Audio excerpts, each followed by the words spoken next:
Assalamualaikum warahmatullahi wabarakatuh. Bersama saya, mari belajar IPA dengan asyik dan menyenangkan. Waspada penularan virus corona dengan gunakan masker di luar rumah, jaga jarak, dan ingat cuci tangan dengan sabun setiap sebelum dan setelah melakukan aktivitas. Siapa nih yang hobinya suka mendengarkan musik? Tahukah kamu bagaimana mekanisme kita dapat mendengar bunyi? Pada pembelajaran kali ini kita akan belajar mengenai bunyi.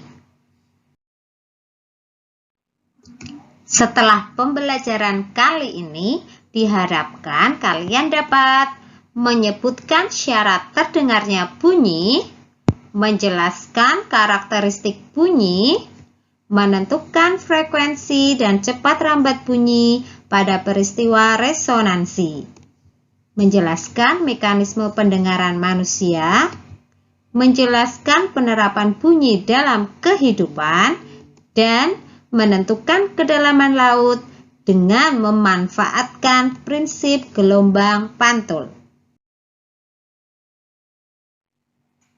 Apa saja syarat terdengarnya bunyi? Syarat terdengarnya bunyi ada 4. Ada sumber bunyinya, ada pendengar, ada medium perantara, bisa berupa zat cair, zat padat, atau zat gas, serta manusia dapat mendengar bunyi jika frekuensinya antara 20 sampai 20.000 Hz. Yuk kita ingat kembali kalau bunyi merupakan gelombang. Lebih tepatnya, bunyi adalah gelombang mekanik dan gelombang longitudinal. Sebagai gelombang, maka bunyi memiliki frekuensi dan periode. Persamaan pada gelombang juga berlaku pada pembahasan bunyi. Jadi frekuensi dari bunyi adalah jumlah gelombang dibagi waktu, dan periode adalah waktu dibagi jumlah gelombang. Berdasarkan frekuensinya, bunyi dikelompokkan menjadi infrasonik, audiosonik, dan ultrasonik. Infrasonik memiliki frekuensi kurang dari 20 Hz. Audiosonik memiliki frekuensi antara 20 sampai 20.000 Hz. Sedangkan ultrasonik memiliki frekuensi lebih besar daripada 20.000 Hz. Untuk infrasonik bisa didengar oleh kelelawar dan anjing. Sedangkan manusia hanya dapat mendengarkan bunyi audiosonik. Untuk ultrasonik bisa didengar oleh lumba-lumba. Ingat, sebagai gelombang, bunyi memiliki cepat rambat. Maka persamaan cepat rambat gelombang juga berlaku pada pembahasan bunyi. Untuk cepat rambat bunyi akan sama dengan jarak yang ditempuh S dibagi waktu T. Atau cepat rambat bunyi sama dengan panjang gelombang bunyi lambda dibagi periode T besar. Atau cepat rambat bunyi V sama dengan panjang gelombang lambda kalikan frekuensi F. Agar lebih paham, mari perhatikan contoh soal berikut ini. Bunyi petir terdengar 3 second setelah terjadinya kilat. Jika cepat rambat bunyi di udara 340 meter per sekon, berapakah jarak antara sumber bunyi dengan pendengar? Dari soal yang diketahui adalah waktu T kecil 3 second. Kemudian cepat rambat bunyi, lambangnya V. 340 meter per sekon. Selanjutnya yang ditanyakan jarak antara sumber bunyi dengan pendengar. Jarak lambangnya S. Gunakan persamaan cepat lambat bunyi. Cepat lambat V sama dengan jarak S dibagi waktu T kecil. Jika mencari S, maka T ini kita pindah ke kiri. Jadi mencari jarak S sama dengan cepat lambat kalikan waktu. Kita masukkan cepat lambat V adalah 340. Waktunya T 3 second. Berarti jarak antara sumber bunyi dengan pendengar S sama dengan 1020 meter. Tahukah kamu, tinggi rendah bunyi ditentukan oleh frekuensi. Sedangkan kuat lemah bunyi ditentukan oleh amplitudo gelombang bunyi. Nada do pada piano akan berbeda dengan nada do pada seruling. Jadi, untuk alat musik yang berbeda akan memiliki warna suara yang berbeda. Warna suara ini kita sebut dengan timbre. Nada adalah bunyi yang memiliki frekuensi teratur. Sebagai gelombang, bunyi juga dapat dipantulkan. Ketika mengenai dinding pemantul, bunyi akan dipantulkan. Bunyi pantul dikelompokkan menjadi 3. Bunyi pantul yang memperkuat bunyi asli, gaung, dan gema. Bunyi pantul yang memperkuat bunyi asli terjadi bersamaan dengan bunyi asli. Pada gaung, bunyi pantul terjadi sebagian bersamaan dengan bunyi asli. Sedangkan gema terjadi setelah bunyi asli selesai diucapkan. Contoh bunyi pantul yang memperkuat bunyi asli, misalnya ketika Bapak Ibu guru berbicara di kelas. Karena jarak dinding pemantul dengan sumber bunyi sangat dekat, maka bunyi pantul justru memperkuat bunyi aslinya. Gaung terjadi jika jarak dinding pemantul agak jauh terhadap sumber bunyi. Contoh gaung terjadi pada gedung bioskop ataupun gedung pertemuan. Sedangkan gema terjadi jika jarak dinding pemantul sangat jauh terhadap sumber bunyi. Gema bisa terjadi misalnya ketika kita berbicara di depan gua atau berbicara di antara dua tebing.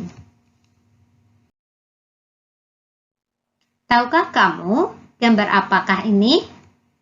Iya, betul sekali. Ini adalah gambar gitar. Coba perhatikan pada bagian tengahnya. Tahukah kamu mengapa bagian tengah gitar terdapat lubang? Lubang ini kita sebut dengan kotak udara. Fungsi dari kotak udara pada gitar untuk peristiwa resonansi. Lantas, apakah itu resonansi? Untuk memahami peristiwa resonansi, kalian perhatikan percobaan berikut ini.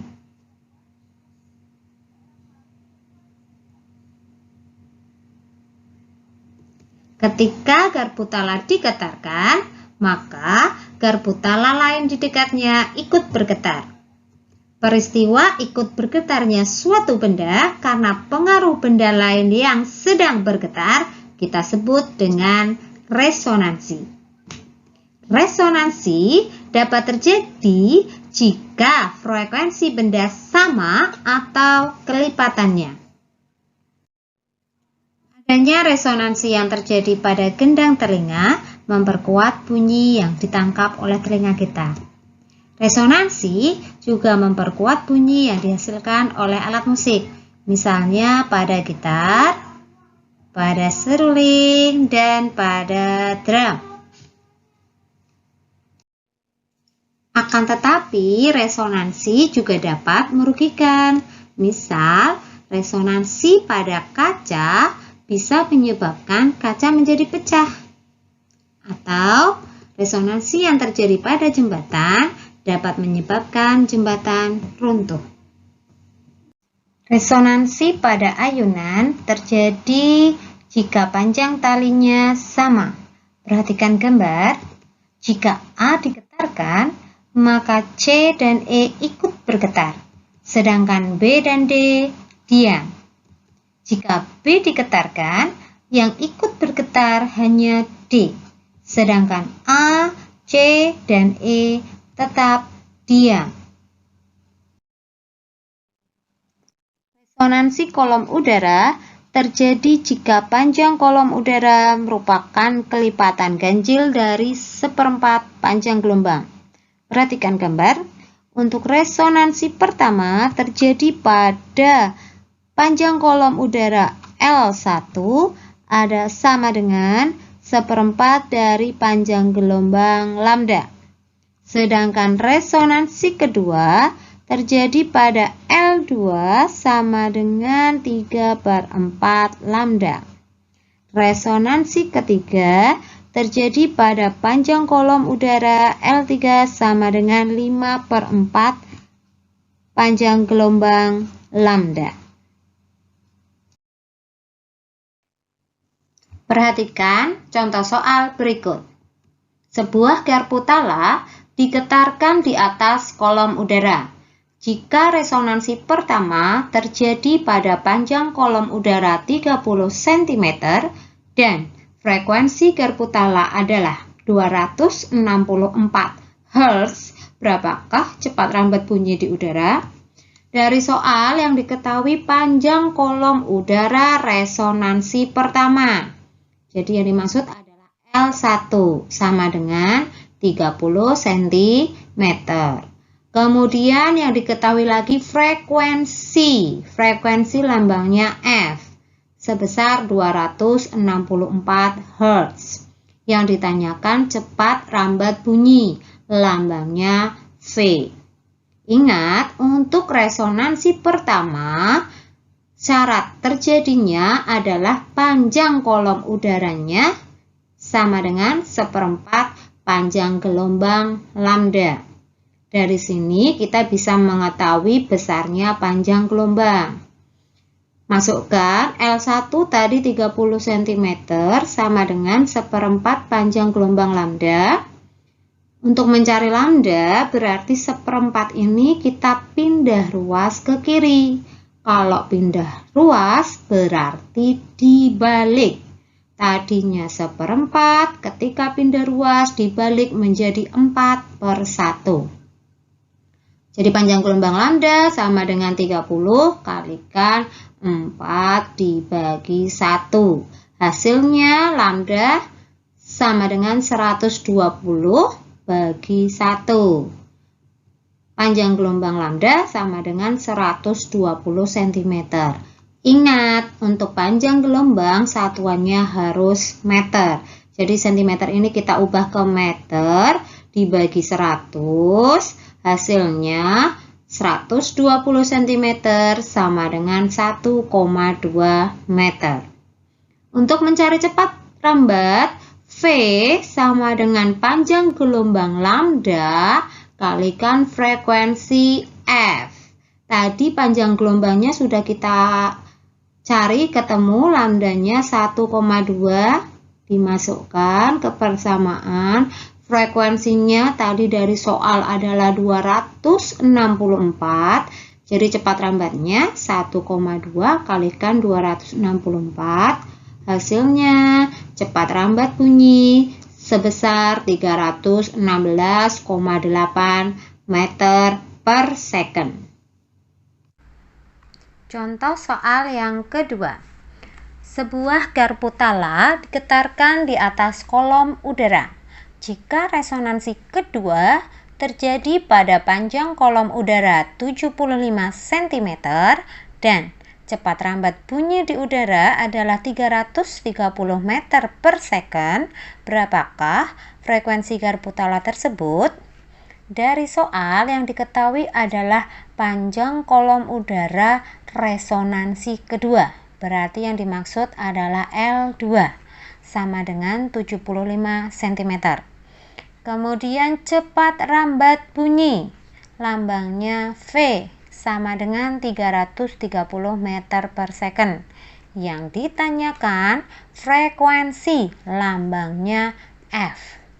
Ingat, untuk resonansi kedua, syarat terjadinya adalah panjang kolom udara L sama dengan 3/4 panjang gelombang lambda. Dari sini kita bisa mencari panjang gelombangnya atau lambdanya. Kita masukkan L2-nya tadi 75 cm, itu sama dengan 3/4 lambda. Untuk mencari lambda, maka 3/4 ini kita pindah ruas ke kiri.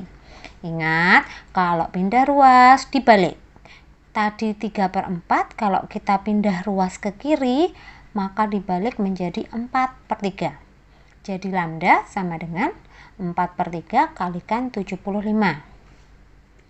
Lambdanya sama dengan 75 kali 4 itu 300 dibagi 3. Hasilnya lambda sama dengan 100 satuannya cm. Ingat, untuk panjang gelombang lambda satuannya harus dalam meter. Kita ubah dari senti ke meter itu dibagi 100. Jadi 100 cm sama dengan 1 meter. Masukkan ke persamaan, cepat rambat V sama dengan panjang gelombang lambda kalikan frekuensi F. Karena kita mencari frekuensi F ini, maka persamaannya kita ubah. Lambdanya dibalik, pindah ruas ke kiri ya. Jadi F-nya sama dengan cepat rambat V dibagi panjang gelombang lambda. Frekuensi F sama dengan cepat rambatnya tadi 330 dibagi lambdanya tadi adalah 1 meter, maka hasilnya frekuensinya adalah 330 Hz.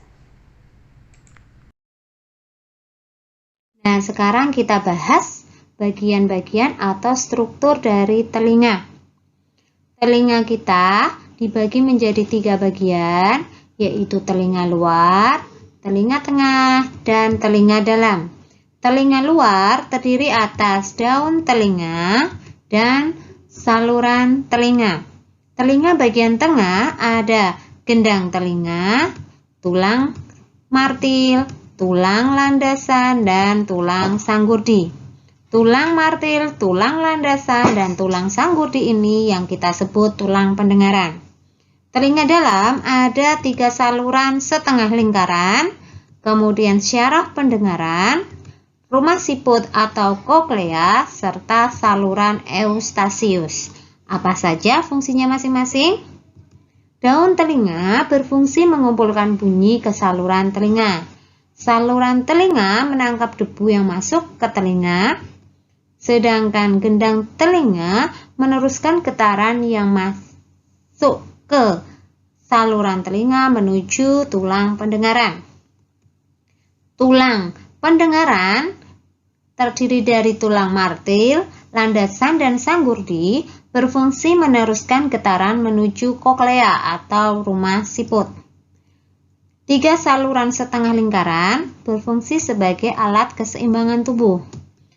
Kemudian koklea, di sini terdapat organ korti yang banyak terdapat sel-sel rambut. Fungsinya mengubah tekanan getaran menjadi impuls yang kemudian diteruskan ke syaraf pendengaran. Syaraf pendengaran berfungsi meneruskan impuls dari koklea menuju ke otak sebagai pusat dari pendengaran kita. Saluran eustasius menghubungkan telinga dengan rongga mulut. Fungsinya mengatur keseimbangan tekanan udara luar dengan telinga bagian dalam. Bagaimana urutan mekanisme pendengaran manusia? Perhatikan gambar. Gelombang bunyi yang ditangkap daun telinga masuk ke dalam saluran telinga untuk selanjutnya menggetarkan gendang telinga atau membran timpani. Getaran pada membran timpani akan diteruskan oleh tulang pendengaran, yaitu tulang martil, tulang landasan, dan tulang sanggurdi menuju koklea. Di dalam koklea terdapat banyak sel rambut yang berfungsi mengubah getaran menjadi impuls atau rangsangan yang nantinya akan diteruskan oleh saraf pendengaran. Impuls diteruskan oleh saraf pendengaran menuju otak, kemudian diterjemahkan sebagai bunyi. Penerapan bunyi dalam kehidupan antara lain pada USG atau ultrasonografi. Ultrasonografi adalah teknik pencitraan menggunakan gelombang ultrasonik. Fungsinya untuk mendiagnosis penyakit maupun melihat bayi di dalam kandungan. Yang kedua, terapi ultrasonik. Terapi ultrasonik adalah terapi medis menggunakan gelombang bunyi berfrekuensi tinggi. Fungsinya antara lain untuk memecah batu ginjal, membersihkan gigi, dan penanganan penyakit katarak. Yang ketiga, pada pemeriksaan atau pengujian ultrasonik. Misalnya untuk mendeteksi kebocoran pipa di dalam tanah. Bunyi digunakan pada sonar untuk mengukur kedalaman laut. Tahukah kamu bagaimana cara mengukur kedalaman laut? Pada kapal, terdapat transducer yang berfungsi mengirimkan gelombang ultrasonik untuk dipancarkan sampai ke dasar laut. Gelombang bunyi ini telah diketahui cepat rambat sebelumnya. Ketika mencapai dasar laut, gelombang akan dipantulkan, kemudian diterima oleh detektor pada kapal. Selang waktu sejak dikirimkannya gelombang sampai diterimanya gelombang pantul oleh detektor dicatat sebagai waktu T. Dengan cara demikian, kita dapat mengukur kedalaman laut D. Perhatikan di sini. Ternyata jarak yang ditempuh gelombang S itu sebenarnya sama dengan 2 kalinya kedalaman laut. Mengapa demikian? Karena di sini yang terjadi adalah pemantulan gelombang. Kita ingat kembali untuk jarak yang ditempuh oleh gelombang S sama dengan cepat rambat gelombang V kalikan waktu tempuh T. Nah, di sini sama-sama S ya, berarti bisa kita tuliskan 2D itu akan sama dengan cepat rambat V kalikan waktu T. Untuk mencari kedalaman D, maka angka 2-nya kita pindah ke kanan, persamaannya menjadi kedalaman laut D sama dengan cepat rambat V kalikan waktu T dibagi 2. Perhatikan contoh soal berikut. Sebuah kapal mengirimkan gelombang bunyi ke dasar laut. Selang 4 second kemudian, bunyi pantul diterima kembali oleh kapal. Jika cepat rambat bunyi di air adalah 1400 meter per second, berapakah kedalaman laut? Dari soal, yang diketahui adalah waktu 4 second, waktu lambangnya T kecil. Kemudian cepat rambat bunyi di air. Cepat rambat adalah V 1400 meter per second. Yang ditanyakan kedalaman laut atau D. Untuk mengukur kedalaman laut, gunakan persamaan. Kedalaman laut D adalah cepat rambat V kalikan waktu T dibagi 2. Ingat, kenapa dibagi 2? Karena pada pengukuran kedalaman laut menggunakan prinsip gelombang pantul. Kita masukkan angkanya. Cepat rambat V adalah 1400 kalikan waktunya 4 dibagi 2. Ini bisa kita sederhanakan ya. Untuk 4 dibagi 2 hasilnya 2. 2 dibagi 2 hasilnya 1. Jadi kedalaman laut D sama dengan 1400 dikalikan 2 atau hasilnya 2800 meter. Nah, kita sudah selesai belajar mengenai bunyi. Tugas kalian selanjutnya adalah mengerjakan lembar kerja halaman 14. Silahkan langsung dikerjakan pada lembar kerja, difoto, kemudian dikirimkan melalui WA grup. Semoga yang kita pelajari dapat bermanfaat. Selalu semangat belajar, jaga kesehatan, jangan lupa bahagia. Oke? Assalamualaikum warahmatullahi wabarakatuh. Sampai jumpa pada pembelajaran berikutnya.